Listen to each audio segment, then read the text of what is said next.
is a warning for people tonight in at least one part of our state to be on the lookout for a wandering moose. Yeah, moose can be big trouble for drivers for obvious reasons, but the state is warning people if they see a moose to stay away from it, too. News 8's Bob Wilson live for us in Hartford tonight with that story. Bob? You know, Deep did put out a warning last month about a moose that was seen near Southington, right by Interstate 84.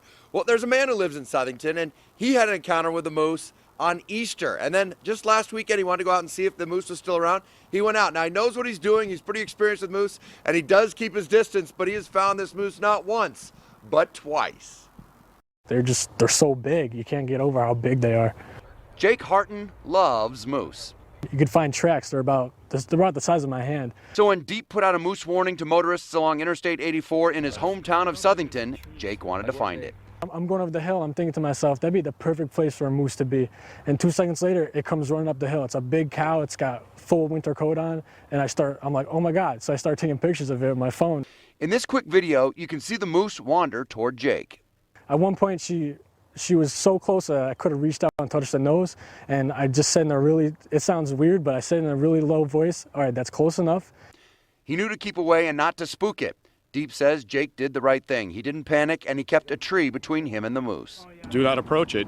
However docile it may look, however friendly it might look, whatever you've seen on the Animal Planet channel, they're still a wild animal. Just to give you an idea of why a moose is so dangerous, the belly of the moose hits about 4.5 or 5 feet. That's just where the belly hits, right about here on the windshield, and they can weigh up to 1,000 pounds. And to give you an idea of how big that is, this is just one antler off of one side of the head. And if that comes crashing down, it's going to hit right about in the windshield, and most of the times it ends in death. Their eyes don't glow at night like deers do, so all you see is the legs and the body will go over the windshield.